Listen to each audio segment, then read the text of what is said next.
جب تک اس پہ بات نہ کی جائے تو بہت سے لوگوں کی گمراہی کا خطرہ ہے۔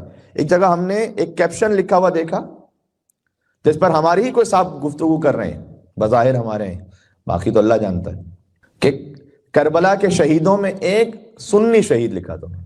یہ بھی 2-3 دن پہلے کی بات ہے۔ زہیر قین علیہ السلام کی مثال دی تھی۔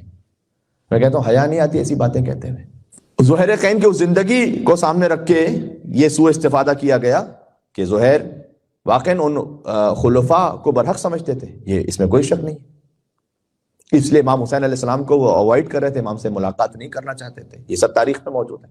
لیکن جب ایک مرتبہ ابا عبداللہ الحسین علیہ السلام سے ملاقات ہو گئی اور پھر امام حسین علیہ السلام کے لشکر میں شامل ہو گئے، میمنہ اور میسرہ کے سرداروں میں آپ حبیب ابن مظاہر اور زہیر قین کا آپ کو نام ملے گا۔ یعنی امام حسین علیہ السلام اپنے لشکر میں کسی ایسے کو لینا چاہیں گے کہ جس کے دل میں اب تک انہی کی ماں کے قاتلوں کے لیے محبت موجود ہے۔ ذرا سوچے تو صحیح اس کا نتیجہ کیا نکلتا ہے۔ میرے لیے تمام مسلمان بھائی محترم ہیں، لیکن میں بات یہ کرنا چاہ رہا ہوں کہ اس سے تو پھر یہ جملہ بھی کہہ دیجئے کہ جب حضرت حر آئے ہیں وہ یزید کے لشکر سے آئے نا، تو کیا کوئی جملہ کہنا بجا ہے کہ امام حسین علیہ السلام کے لشکر میں تو یزیدی بھی شامل تھے؟ نعوذ باللہ من ذالک۔ ارے وہ یزیدیت کو چھوڑ کر آئے ہیں امام حسین کے پاس، وہ یزیدی رہتے ہوئے تھوڑی ہے امام حسین کے لشکر میں، اپنے آپ کو بدل کر آئے ہیں امام حسین علیہ السلام کے پاس۔ یعنی بعد میں تو صرف یہی ایک بات رہ جاتی ہے کہ اچھا ٹھیک ہے، اس کا مطلب ہے کہ ہم کمپرومائز کر لیں سیدہ کونین سلام اللہ علیہا کی شہادت پر، کہ حتیٰ امام حسین کے لشکر میں اگر کوئی ایسا شامل ہو گیا کہ جس کے دل میں قاتلین حضرت زہرا کے لیے احترام موجود ہے، اسی کو سنی کہتے ہیں۔ اور کسے سنی کہتے ہیں؟ تو پھر آپ یہ ایام فاطمیہ کیوں کر رہے ہیں؟ پھر امام حسین علیہ السلام کو کیا منہ جواب دیں، کیا دکھائیں گے وہ؟ پھر بات یہ کی جاتی ہے کہ مجلس میں کوئی ایسی بات نہ کر دیجئے جس سے آنے والے کوئی ہور کا راستہ نہ رک جائے، وہ ہرٹ نہ ہو جائے۔ میرے بھائی جو ہور ہوتا ہے نا وہ رکتا نہیں ہے، وہ پوری حقیقت تولا تبرہ کو سمجھ کر حسین کے لشکر میں آتا ہے۔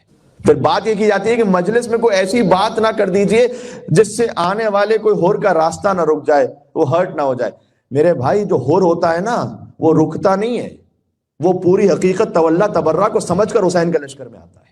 بات واضح ہو رہی ہے؟ امام حسین علیہ السلام کے لشکر میں کوئی آ رہا ہے تو وہ جانتے بوجھتے آ رہا ہے، وہ جانتا ہے کہ امام حسین علیہ السلام کا نظریہ اور عقیدہ کیا ہے اور ان کے بابا نے کیا کچھ کہا ہے ان لوگوں کے لیے جنہوں نے سیدہ کونین پر ظلم کیا۔ بس میں بات یہ کہنا چاہتا ہوں کہ کم از کم اپنے ہاتھ اپنے ایمان کو بچا کے رکھیں۔ سبحان اللہ، ہور گھیر کر حسین کو لائے تھے کربلا، ہور گھیر کر لائے تھے نا امام حسین کو، تو اب جب ہور گھیر کر لائے امام حسین کو کربلا اور امام حسین کے لشکر میں آ رہے ہیں تو ابھی تک اسی سوچ کو رکھتے ہوئے آ رہے ہیں کہ حسین کے لشکر میں نا، ہور گھیر کر حسین کو لائے تھے کربلا، ہور کو حسین گھیر کر جنت میں لے گئے۔ آل محمد کا حق کیا ہے؟ آل محمد کا حق یہ ہے کہ ان کے لیے ولایت رکھیں دل میں اور ان کے عہدہ سے برات رکھیں دل میں، یہ حق آل محمد ہے۔ آپ کیسے کہہ سکتے ہیں کہ جس کے دل میں نعوذ باللہ من ذالک محبت ہو یا نرم گوشہ ہو ذرہ برابر بھی ان کا، کہ جنہوں نے جناب سیدہ سلام اللہ علیہا پر ظلم کیا ہے، آپ کہتے ہیں وہ بھی امام حسین کے لشکر میں تھے؟ ارے وہ شیعہ نہیں رہتا، حسین کے لشکر میں ہونا دور کی بات ہے، وہ شیعہ نہیں رہتا انسان۔ عجب ہے، عجب آفت ہے واقع۔